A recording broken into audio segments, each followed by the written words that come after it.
I was like, man, like there are people already my age that are already done, with the whole process. Just like because I was so swayed, right, by other people that I couldn't really find my own voice. I know that everything has meaning in life.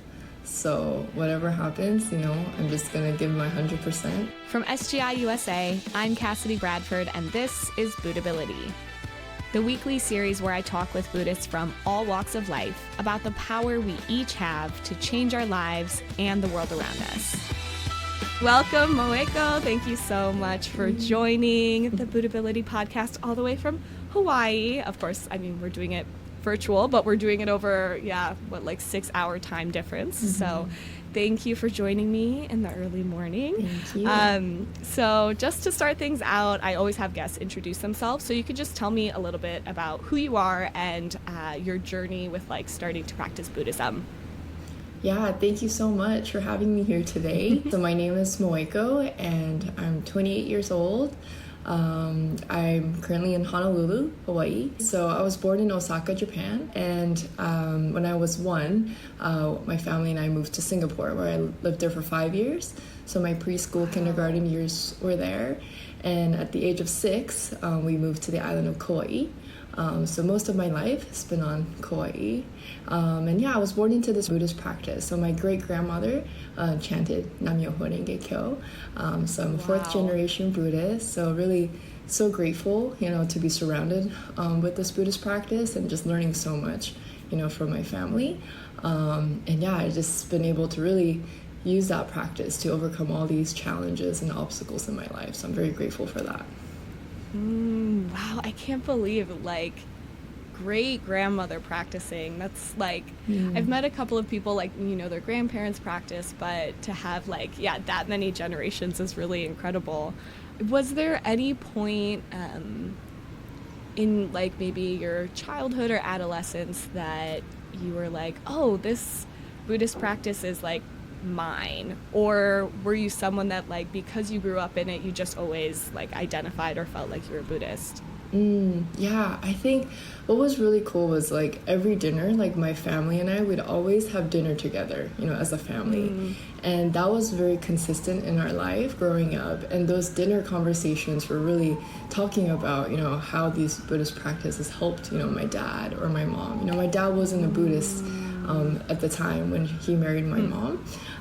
But later he, saw these actual proof, we call it, or just things that, my mom was able to transform her own life, and he was also able to transform his from, was in a bad place at one point, And so, those conversations was really the stability growing up, just having these dinners together. That was just a must that we did, and learning from that. And also when I moved to Kauai, so I didn't really speak any English actually. I was Japanese household, so we spoke Japanese at home. In Singapore I was learning Chinese at school.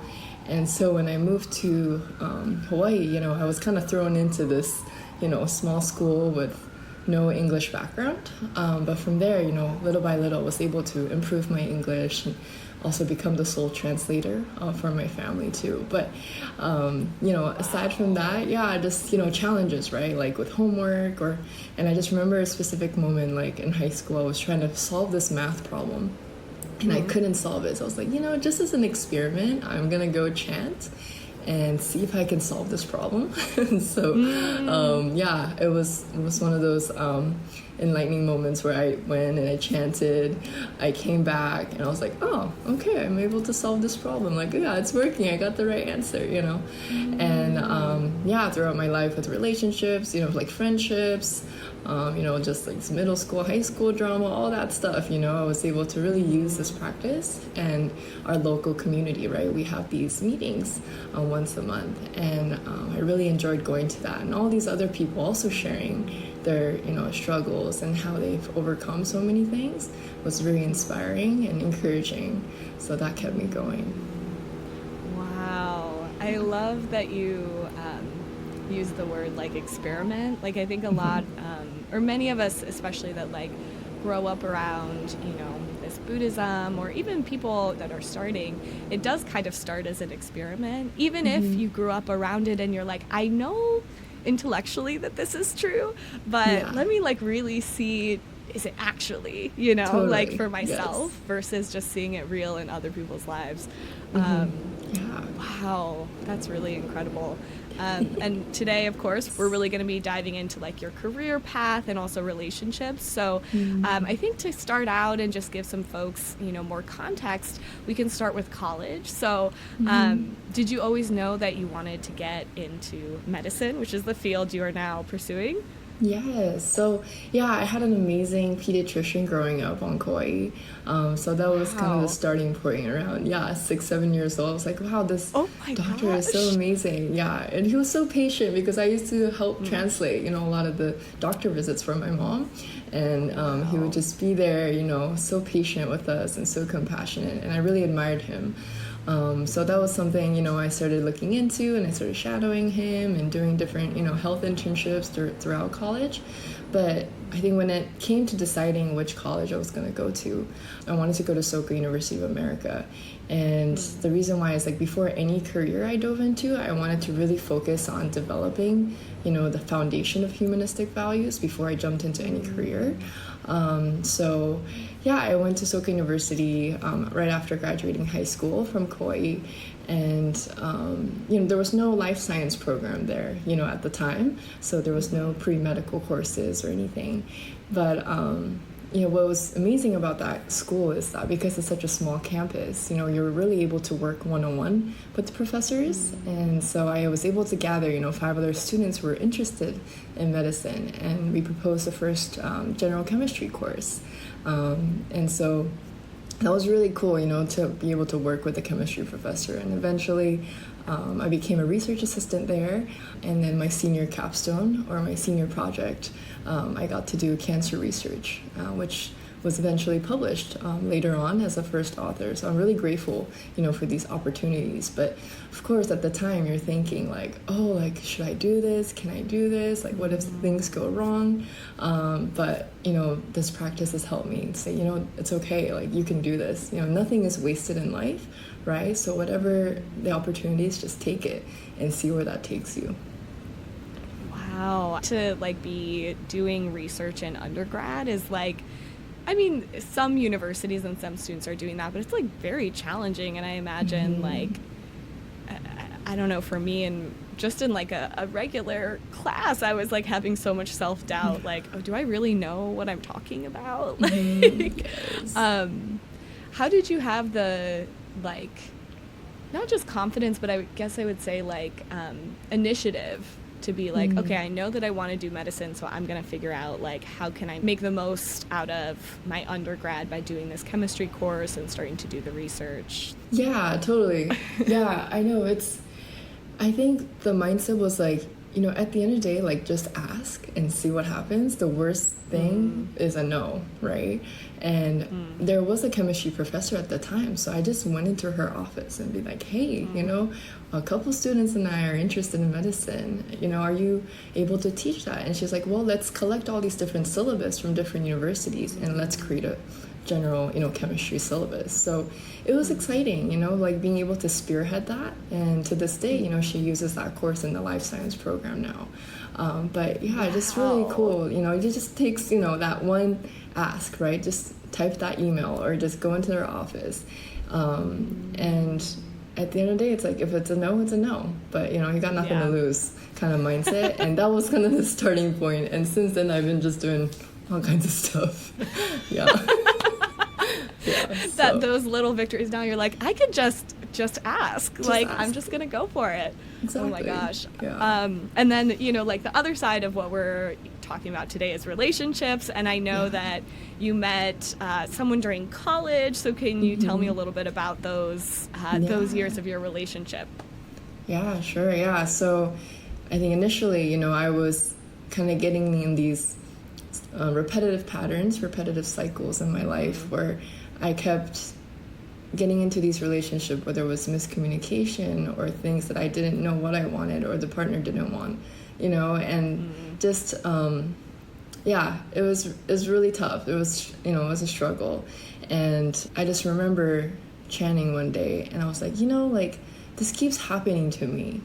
And I keep blaming the person, right? The other person. But maybe I need to like check myself and, you know, really like look from within. Like there's something that I'm attracting, you know. In Buddhism, we have this concept called, you know, when you say the environment is a reflection of yourself, right? And so just thinking like, okay, there's something within me that I'm attracting these kind of people. So just being able to like be aware of that has really helped. And so yeah, at the time, you know, it was first year in college and I was kind of going through all that. And yeah, that's when I met my now husband, which I had no idea, you know, I was going to marry him at the time, you know. But what was crazy was he wasn't even a student there. He would come to our campus, and he actually was also from Kauai. So that was a really, you know, small, you know, this connection we had. But, you know, I think throughout that time, I realized like I need to also respect myself and be truthful to myself.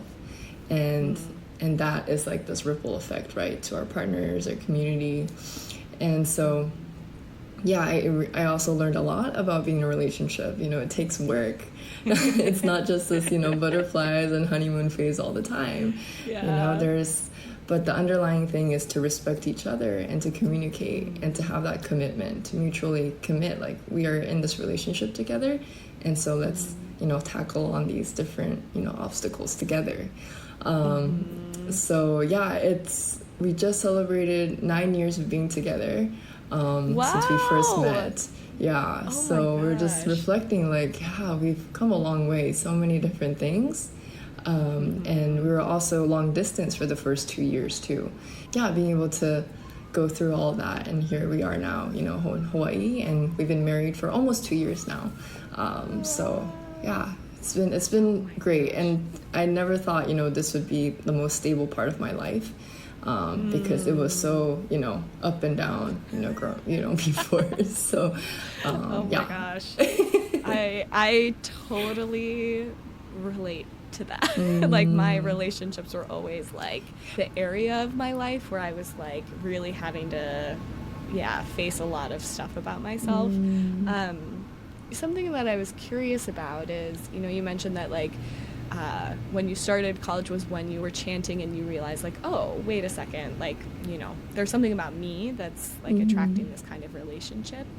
And when I was younger, when I would sometimes see those things about myself as I chanted, I would like criticize myself like, oh, it's my fault.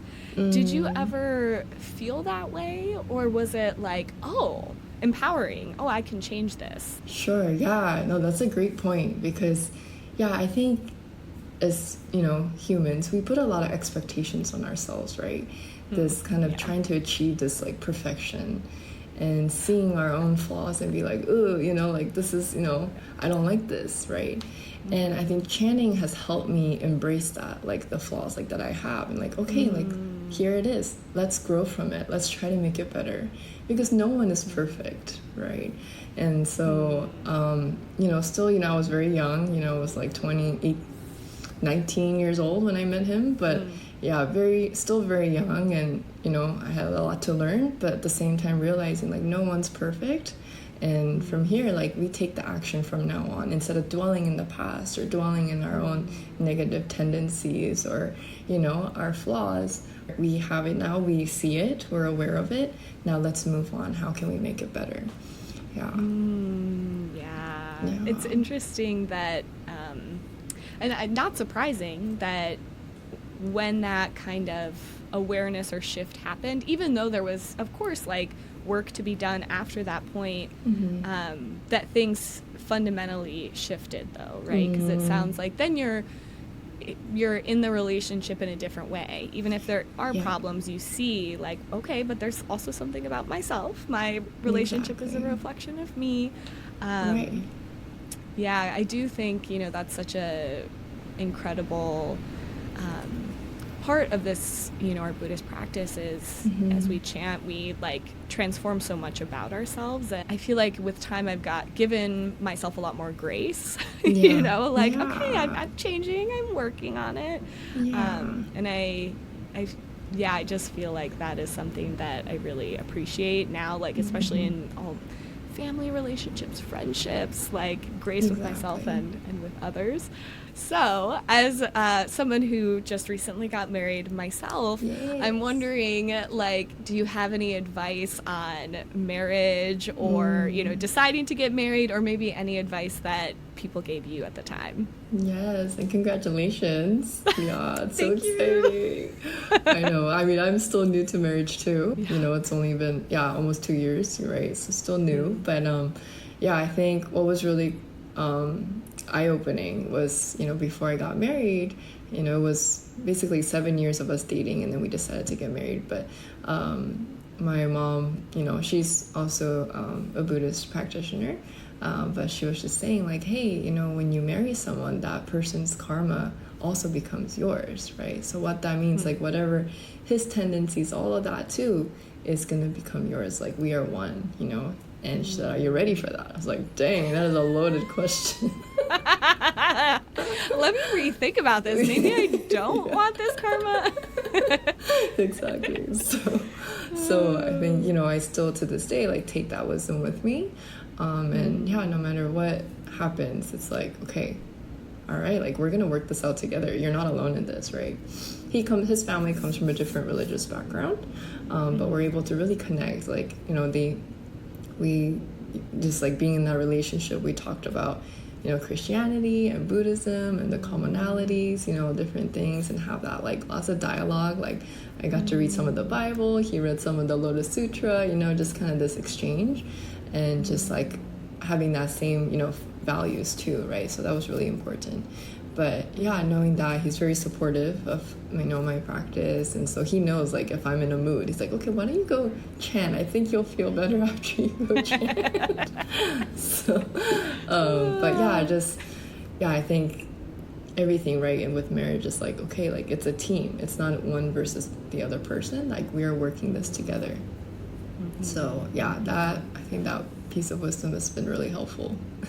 Yeah, and as I, like, look back to, like, love is love, but at the same time, like, there's this deeper, like, connection. I think I call it, like, the karmic connection. Like, okay, like, this partner is supposed to be with me right now because there's some things that I need to also work on, right, together with him.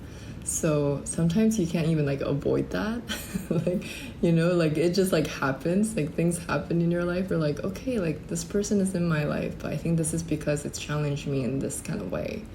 And so, yeah, it's interesting how life works. Going back to, you know, medicine in school, let's see, in college, you were not doing pre-med, but trying to, you know, figure it out, and then you met your now husband.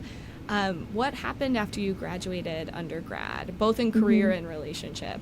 Yeah. So right after college, so throughout college, you know, we had a study abroad in Taiwan, and so and I lived in Norway for a year, so all these different, you know, opportunities came about. So I graduated a year late because I took a year of absence to live in Norway, but I graduated during the pandemic, so it was, you know, all, like, towards the end of my senior year was everything was online. Intense. Yes, very intense. And you know, I knew I wanted to go into medicine, so I wanted to enroll in, like, a post-bac program.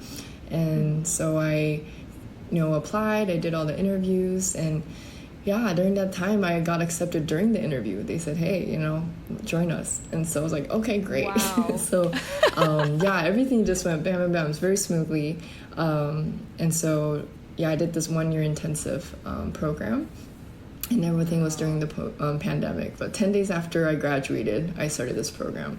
And I was in California, and yeah, I did volunteering at the hospital during the pandemic, wearing the N95 and, you know, the whole gloves and everything. So, it was really eye-opening to be in that, and really also, like, found that, like, hunger and, like, determination, like, I want to be in this.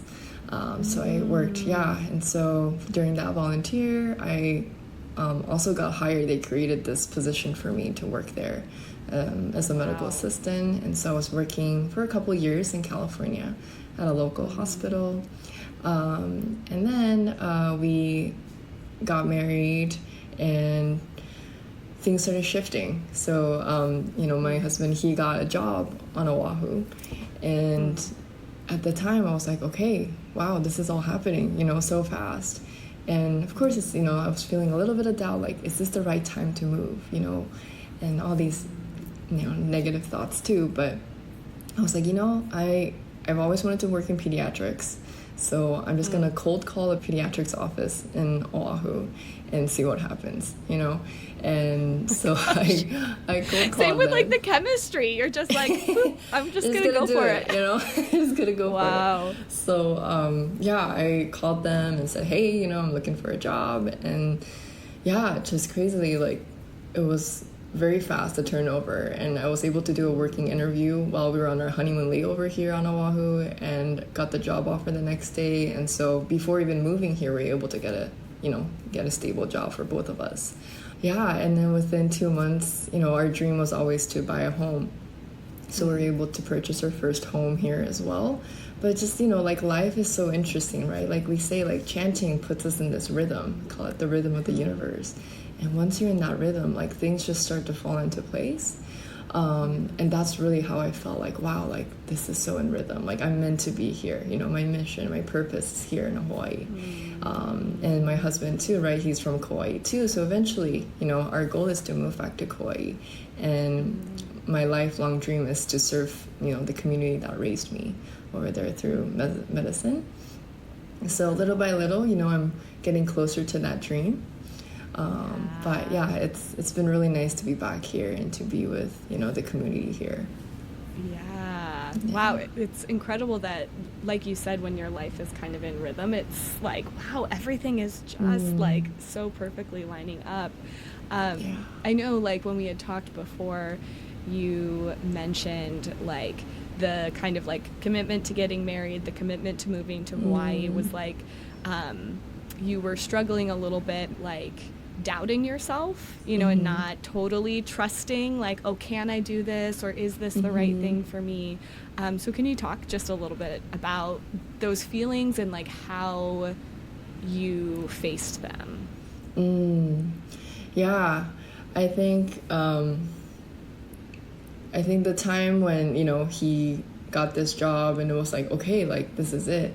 It's very exciting, you know, it's very exciting at the same, you know, at that time, but also a little bit nervous, like, okay, like, we're moving, you know, we're moving our entire, like, all our stuff. And I've been in California since college, right? So all of my, you know, it was just like a big moment where, like, okay, like, can we do this?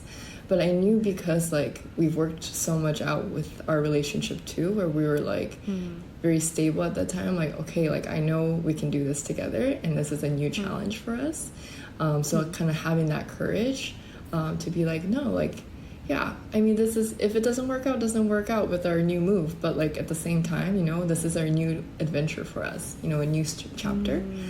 So kind of having that mindset helped me a lot. And then being able to, you know, land those jobs too here in Hawaii. Yeah, of course, you know, now we're here, and it's been almost 2 years now, and, you know, there's been a lot of challenges, you know, with our home and all this stuff. But again, yeah, just going back to, like, when I feel anxious or overwhelmed, just going back to just chanting and just, you know, self-reflecting, and also being in touch with my community here, right? To have these Buddhist friends around here has really been encouraging, and just keeps me going too. Yeah, definitely. Yeah. So after you, like, landed this job, I know the next step was medical school, right?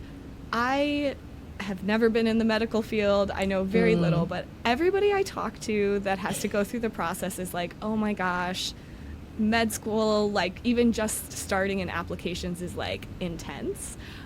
So can you tell me, like, how did you get to the point that you were like, okay, I'm ready to apply?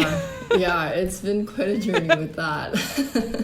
So I actually applied when I was living in California, when I was doing all that work, you know, at the local hospital there. I applied, and, you know, I didn't get into any of the schools that I applied to. And so at the time, it was like, it was like a big punch in my gut, like, oh man, like, it's, you know, that feeling really sucked, like, man, I did all this, and then, you know, I didn't get in. And so, just like a day, just kind of cry it out, feel my feelings, but at the same time, going back to like just chanting and like thinking, like, what does this mean, right? And just realizing as I look back, like, those failures are such an integral part of our lives. And this is an opportunity for growth. Because I got rejected at the time, now we're here. There's all these different opportunities that I've gotten since then. So just being able to see it that way has really helped me. Like, okay, this is the journey. It's the journey that's the tough part, right? I can just give up now and run away. But that's the same thing with relationships, right? It's like I keep getting into the same guy, same issues, but then I can just run away or just face it and be like, okay, let's just work this out. So just seeing that kind of pattern too, I was like, okay, well, I gotta work this out. But of course, I had moments of like wanting to give up, like I don't want to do this anymore. Maybe I'll go find, other fields, within medicine. And so, after moving back to Hawaii here and, engaging more with the Buddhist community here too, and just got the courage again to, why don't I try this one more time? So I reapplied and I'm still in the process of, everything. But yeah, just getting that courage again, because at the time I was just like, I'm done. I mean, that 8-hour exam, the entrance exam, I was like, I'm done, I took it twice and I was like, oh, this is so much like, stamina, right? Like, this is just the 8 hours, and standardized testing is, it's not easy for me. And so, yeah, just kind of going through that whole process, I was like, okay, do I want to do this again? How long did it take from, like, getting the rejections to actually deciding that you for sure wanted to apply again? Yeah, I think it really sparked when I came back here, because, and that was about 6 to 8 months, because when I got the result, and then, that whole year I was just like, man, I don't know if I want to do this or not. And then this whole Hawaii opportunity came up where we moved here. And then trying to understand, like, the why. Like, why do I want to do this? What was my why from the start? And my why is to go back to Kauai, to serve my community there. Being back in Hawaii, meeting the local patients here, and even so many Japanese-speaking patients here, too, where I'm able to assist, closing that language barrier and cultural gaps. I just feel like, this is what I want to do, and I want to be here for the community. And as I started working in this clinic too, I noticed, like, in the Hawaiian population, like, obesity is one of the big factors here. So I was talking about it with my boss, and we're like, how can we encourage, these young people to have healthy habits of eating and all that? And so I was able to create these educational videos, with a doctor on their Instagram. Now I'm spearheading this program that really focused on combating childhood obesity. So, on my free time during my job, my work, I'm kind of creating this project. We just launched it like a week and a half ago. So it's really cool to kind of see, this project flow and focusing on, just healthy habits and, picky eating, all that stuff, to just really have a healthier, Hawaiian community, and also incorporating, the Hawaiian culture, right? Like the food that we eat here in Hawaii, and how we can find benefits from that. I hear this from, like, a lot of folks that I talk to, that, like, returning to or really thinking deeply about why you want to pursue something, for what purpose. Was that something that, like, you chanted about at all? Or and if so, like, for somebody that's never chanted before, what is the experience like of chanting that's like, why am I doing this? Like, do things just, what happens in your head and in your heart? Totally. I mean, I've been, like, when I chant, I've been in so many different, like, life conditions, I call it. Like, I'm just in tears, right? I'm in tears, or anger, or joy, like, so many different emotions. But I think, it helps when I journal too, like, just writing down, like, what are my priorities in life, but also chanting and yeah, just thinking, okay, like, am I gonna regret this? You know, I think that was the biggest thing for me, is like, if I die tomorrow, am I gonna regret this? You know, and that kind of mindset has helped me like realize, okay, like maybe there's something in me, you know, my intuition says I want to just try it one more time, you know. So being able to find that voice within me, and yeah, when you're chanting, it's, yeah, you just start to like feel this, like this power, you know, this empowerment. Like you get more energetic, and you're able to kind of see things positively. So I would start, you know, chanting, and I'm like all negative and just thinking like, you know, this sucks, that sucks, I'm angry, you know, this makes me unhappy. But as I continue chanting, yeah, more and more, like, I don't know, there's like a little switch or like a little light bulb, you know, like, ding, like, okay, yeah. You know, and things just like start rolling, like, okay, yeah, like, and then I'm thinking, okay, this, you know, why don't I try it? You know what? It's like, what do you got to lose? Just try it, right? The worst thing is no. That kind of like mindset kicks in again. Yeah, I'm just so grateful that I get to, you know, chant whenever. Yeah, totally. Well, yeah. I mean, I'm somebody that like, you know, I can really doubt myself or like doubt, yeah, I just don't trust, like, oh, am I making the right decision? Is my, you know, assessment of this situation correct? But I think, like you're saying, as you chant, like that inner voice that like knows, you know, that's your enlightened self, is like, no, you can't do it, yeah. Like it gets louder, and so it's easier to trust it because it's like, oh, it's not just this itty bitty voice anymore, you know, it's this like, you know, filling my body, like, okay, yeah, I can totally do this. When you were like deciding to apply a second time to medical school, did you have anybody that was like doubting you, or anybody that was like, you know, you've been going at this for a long time, why don't you just like stay at your job and, you know? Yes. I mean, maybe you had all support, but I'm just wondering, no, like, definitely. Yeah. I mean, people were just like, yeah, like, you've been going at this for a long time, you know? And of course, like, even within me, I was like, man, like, there are people already my age that are already done, you know, with the whole process, right? So, yeah, very easy to just compare myself, you know, to others. Of course, social media is always, you know, there, and yeah, it can really, you know, affect you in different ways. And yeah, other people saying like, you know, maybe you should think about something else, you know, what about this and this and that, right? And I was like, yeah, you know, and I took it into, and I think as I was younger, you know, I was so easily swayed by people's voices. And that also like led to, you know, breaking up with, you know, this my now husband now. Like at the time when we were dating, like we broke up, and, you know, just like because I was so swayed, right, by other people, that I couldn't really find my own voice. And that also, like, I think stems from like lack of self-confidence too, that at the time where I was battling that.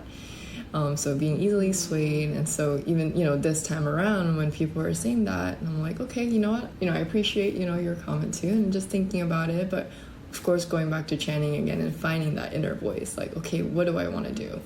And that was when I realized, okay, but like, why do I feel this way? Why do I want to do this? All these questions started coming up in my head as I was chanting.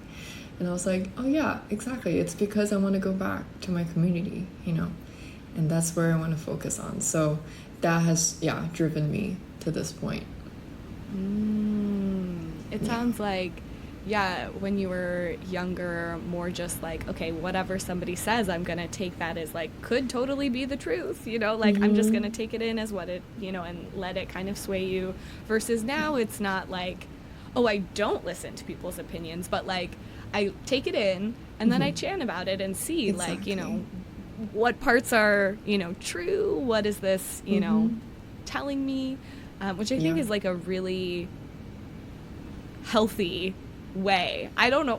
I still sometimes am very easily swayed, but totally. But it's also like, you don't want to be like, I'm not listening to anybody's opinion. I think that kind of ability to take it in and like use that as like, okay, I'm going to chant about this. This is my fuel to really like reflect. Right. Because at the end of the day, right, it's like dialogue, right, is so important. you know, to be able to hear people's perspectives. And of course, the people you love too, you trust them, you know, you trust what they say, because they love and care about you, right? And so, yeah, I think it's really important to take that into, but also, yeah, chanting and just finding that wisdom. Like, what is the wisdom here? You know, what can I get from this? Yeah. And I mean, ultimately, like, you know, of course we want to hear other people's opinions, but ultimately it's our life, right? So that like inner voice that we like cultivate through chanting helps us make like a confident decision, a decision with wisdom. So you're in the process of applying to med school. How are you feeling this time around applying? Like having gotten the rejections before, are you honestly, are you nervous about it? Are you like, it's going to be fine no matter what? Yeah, I mean, I'm human too, you know, so of course there's the we keep it real here. Yeah. I mean, I will get nervous at times. I will get anxious or like, is this going to be it, you know? But that voice has been kind of smaller and smaller lately. And just, you know, like, it's okay. Whatever happens, it happens, you know? And going back to thinking nothing is wasted in life. So whatever happens, you know, there's meaning behind that. And so, and I know that all these challenges too, like, because I've been able to go through all those challenges and overcome them through this Buddhist practice, but this also helps me connect with other people, right? Because if you're this like perfect person, you get everything, you know, bam, bam, bam, it's like, well, then no one's really gonna relate to you, right? How do you connect with people? So, you know, I think I'm just really grateful for these challenges, because that really does help me, you know, just connect with more people. And I'm meeting so many younger generation too who are interested in medicine and are going through that too. So being able to give them some tips on, you know, like don't do this, but yeah, make sure you focus on that, you know, these different things. So I know that everything has meaning in life. So whatever happens, you know, I'm just gonna give my 100%, and I think where life will take me too. So finding that balance, right? For like young people that are, you know, interested in pursuing medicine, and let's say like they're feeling doubt about like whether they can actually make it happen or not, what kind of things do you share with them when they're like in the thick of like, I don't know if I could do it, Moeko?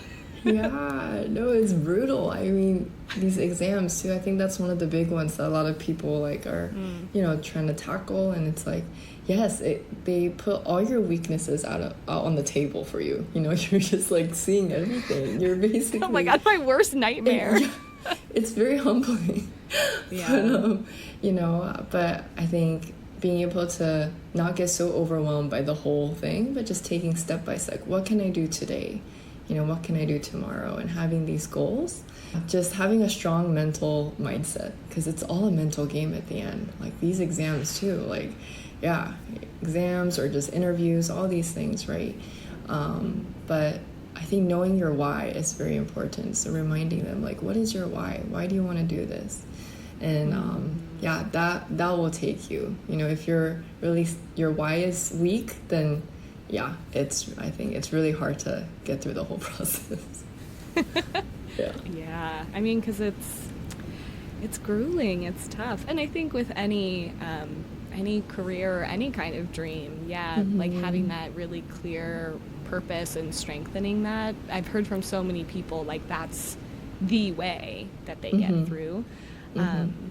Do you have any like favorite Buddhist concepts or quotes that like you kind of always go back to when you're like in the thick of it or having a really hard time that like refresh you? I mean, I love so many of the concepts. It's really hard to choose one. All of them. Because I love the idea of like changing poison into medicine, right?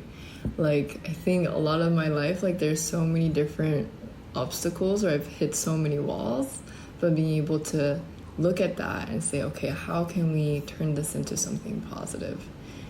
So even like, you know, when I started dating Jacob and we hit some, you know, walls, I could have just been like, okay, I'm gonna just run away, I'm done, you know, or like just, okay, let's work this out, you know, how can we overcome this together? And so finding ways to make it medicine, right? Make it medicinal, make it positive. So we were very focused on like having goals. Like we had goals every 3 months we would do check-ins. We had different like financial goals, you know, mental goals or physical, intellectual goals, and we would kind of do these things together. Or in my cancer research, you know, I had so many trial and errors because I had to create these samples to test on these cancer cells, but so many trial and errors, and I hadn't, you know, because it wasn't a medical institution, right? There was not much help. I had to figure these things on my own. So like, how do I, you know, do this and take it step by step, making these little goals, and yeah, just everything in life, really. And I was thinking like, oh, it's so funny that like that's the first one because you're in the medical field. Of course you're like, but we can always turn poison into medicine, and medicine is very important, everybody. Yeah.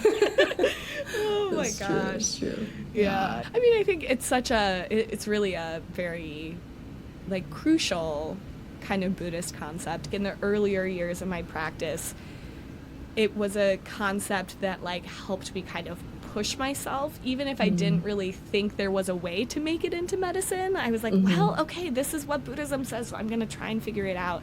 Versus now, like having practiced for long enough and had enough experiences, I'm like, okay, I have no idea how this is going to be medicine, but I'm going to turn it into medicine, you know? Exactly. Like, I think that really, it was a shift for me.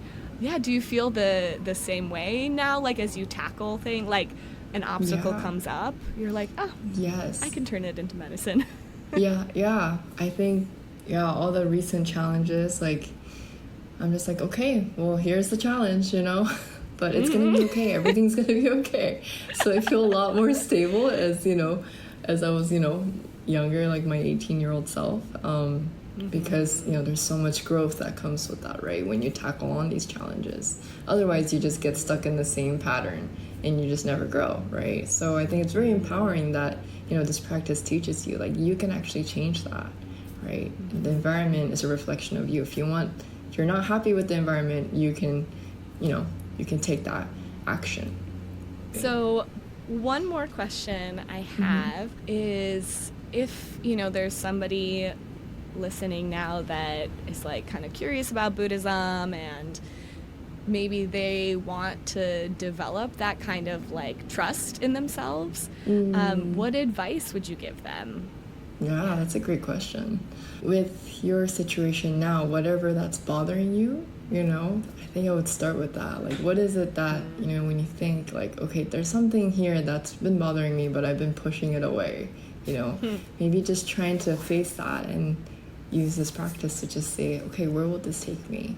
Right? So everything, you know, you can kind of see it as an experiment. That's, you know, how I did with my math problem, you know, just like try it. And like, we can talk all about it, but just when you start doing it, you know, it's a whole nother feeling. Like, you just feel it in everything, like in your bones, really. But so I would say, just whatever situation that's bugging you, you know, maybe just look into that and see, okay, how can I, you know, overcome this situation? And just ask yourself, like, am I gonna have any regrets, you know, when I don't do this, right? And if it's a yes, then I think I would definitely try to do it while you're here. You know, why not now, right? There's so much going on today in the world, and with relationships, marriage, you know, career, the world, you know, so much. But I think it really starts with ourselves, you know, this inner change we call human revolution, right? So it starts from within us. And I really do believe that becomes a ripple effect, and that will affect your partner, your family, your community, and so on.